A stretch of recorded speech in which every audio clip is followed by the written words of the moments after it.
Este encuentro veraz es retransmitido por Sonorama FM, la gran señal nacional, los domingos a las 9 de la mañana.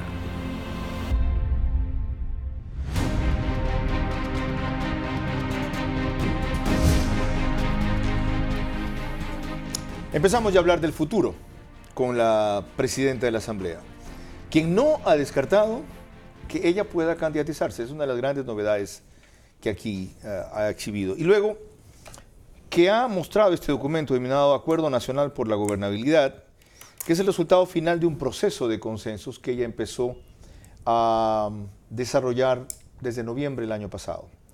Pero a propósito de eso, dos cosas que le molestan al gobierno respecto a esto. ¿No se lo han dicho? Se lo digo yo. A ver, dígame. Usted es el vocero del gobierno, me estoy enterando de algunas primicias. Yo hablo con frecuencia para averiguar cosas. Ellos estaban impulsando un acuerdo nacional y usted sale en noviembre con su propio acuerdo nacional. Esa es entonces de los errores de coordinación, porque ¿cómo es posible que exista una idea de un acuerdo de gobernabilidad sin considerar que el legislativo es parte fundamental del país, del Estado y de cualquier proceso? Economista, por Dios, errores de coordinación o celos o afán de protagonismo. ¿Qué es? Puede ser una sumatoria de todo lo que usted ha dicho. Lo grave es que dentro del Estado es prohibido ese tema de tener los celos. Sigo. Porque usted no puede priorizar sus afanes y sus proyectos personales sobre los proyectos del gobierno y del Estado. Estamos yendo al fondo. ¿Ok?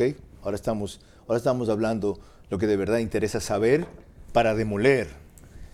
¿Por qué no le dan a usted acceso directo al presidente de la República cuando usted quiere hablar con él? A ver, yo he hablado varias veces con el presidente, me he reunido varias veces con el presidente. Mi pregunta no es si ha hablado varias veces, se ha reunido. A ver, ¿por qué no le dan acceso directo cuando usted quiere hablar con él? Yo tengo acceso con él, yo me he reunido en varias ocasiones. Habla con la María Paula primero, por favor. Ah, bueno, pero es que la María Paula es la delegada en los temas políticos de coordinación de temas. Pero hay ciertas cosas que solo se deben hablar con él, sin perjuicio de que esté la ministra de Gobierno. Y lo he hecho en varias ocasiones y se lo he expresado al presidente, les llamo por teléfono y tengo la ventaja de que por teléfono sí no me pueden bloquear, si es que existe un bloqueo preliminar como usted me lo está comentando, lo cual me parece gravísimo. ¿Y por qué no puede ir a la casa de él, al despacho de él? Necesito caerte un ratito, 30 minutos para coordinar esta cuestión. Sí, me he reunido, eso le digo, pero a mí me parece gravísimo lo que usted está develando ahora, no es de que hay un bloqueo expreso. Le cuento el origen, vamos completos. La Elizabeth Cabeza se sintió presidenciable, ni bien la eligieron. Como le fue bien, como es carismática, como tiene talento y ha empezado bien, ya es la candidata a la presidencia de la República. Es su culpa. O sea, tener méritos y tributos ahora es un pecado. Qué terrible, me parece terrible. Ok, vamos a lo otro. ¿Cuál es su principal acierto y su principal error antes de ver el futuro? Ya César Ron dijo, a su juicio, su mayor logro, su peor defecto. ¿Cuál es su principal acierto? A ver, mi principal, yo diría, acierto de este periodo ha sido lograr en consenso las 20 de las 21 leyes que hemos aprobado. La única que no tuvimos un consenso mayoritario fue justamente las reformas de la Ley Orgánica de Comunicación. ¿Su principal error? Mayoría por todos. ¿Eso qué representa? Y permítame terminar la idea. Que hemos tenido y que yo he tenido capacidad de diálogo, he tenido interlocución con las bancadas, hemos tenido un diálogo fluido que ha permitido que lleguemos a puntos de convergencia y de acuerdo para justamente poder aprobar todo eso. ¿Su principal error? Haber pecado, yo diría de confiada y con la buena fe que me caracteriza, pensar que existían en todas las bancadas el espíritu de unidad para sacar adelante los proyectos del país, sin entender de que había una bancada específica que lo que quería era implosionar a la Asamblea Nacional y sumergirnos en un problema de desestabilización total. ¿Qué es la bancada correísta? DRC. ¿Los demás no padecen de ese mismo vicio?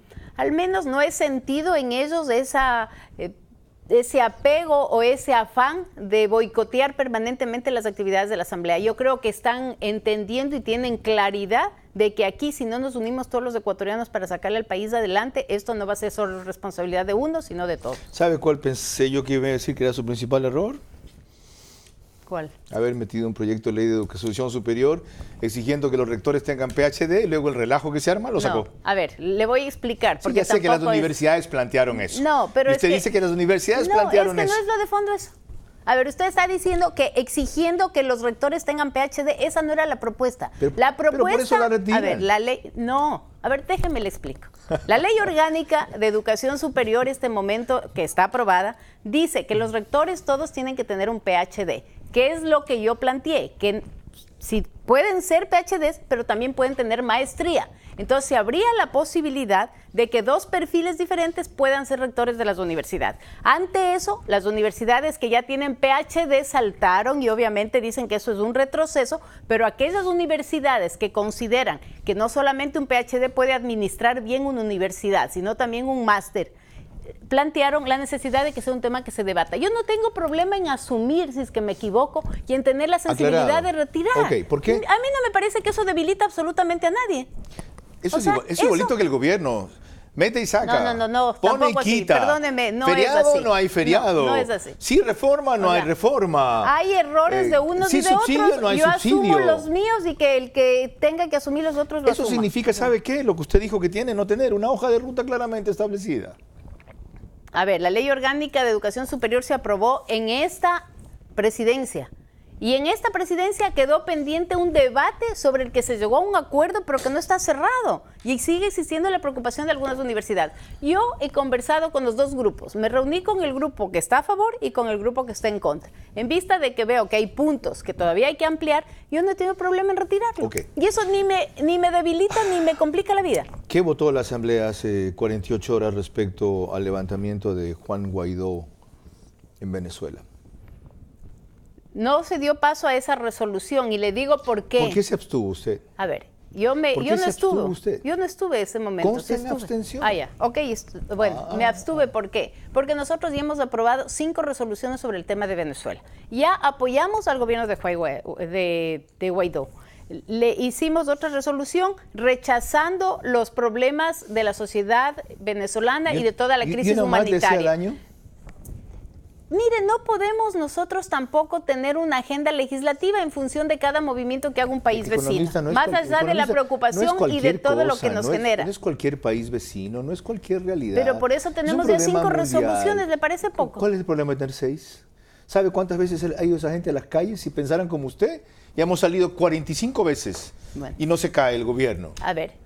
No, ¿de verdad qué le pasó? Carlos. Yo le pregunto. No, sí, no hubo Elizabeth, todas las votaciones. Con la misma no confianza. Hubo las votaciones. No estoy preguntando por las votaciones. Estoy preguntando por su abstención. ¿Qué le pasó?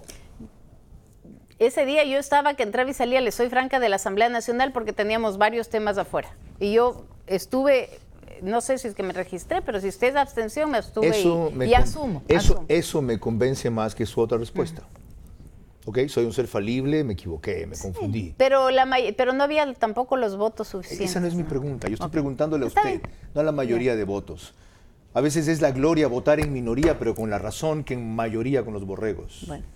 Ok, la otra cosa, importante de esto. ¿Cómo pretenden usted tener apoyo del Ejecutivo si el Ejecutivo en este tema hizo un pronunciamiento favorable? Y usted, que aspira a ser presidenta por un nuevo periodo, se abstuvo. ¿Dónde está la identidad? A ver. ¿Qué diablos les pasa a ustedes? Mire, hay ¿Quiénes varios. son? A ver, nosotros vamos en la línea del apoyar temas del Ejecutivo, pero no somos un apéndice del Ejecutivo, somos poderes independientes. Tenemos la facultad de dirimir, de discrepar, de no coincidir en todas las cosas. O sea, el problema es que antes todo se hacía como réplica de Carondelet y ahora no hay cómo pensar diferente de Carondelet porque también se nos cuestiona en eso. Ok, ¿cuándo fijan los términos de coincidencias y diferencias entonces? ¿Cuándo fijan permanentemente? No, pero hay que reformular ese acuerdo, evidentemente, economista. Entonces habrá que sentarse a reformular los puntos de acuerdo y de convergencia y los que no tenemos acuerdos de convergencia. ¿Tiene usted una guía para eso? Yo tengo la guía de la Asamblea Nacional y la he planteado en varias ocasiones al Ejecutivo, se la acabo de entregar. Lo importante sería tener una reunión. ¿Esa es la que entregó el vicepresidente Sonnenholzer? Así es, sería importante sobre esto.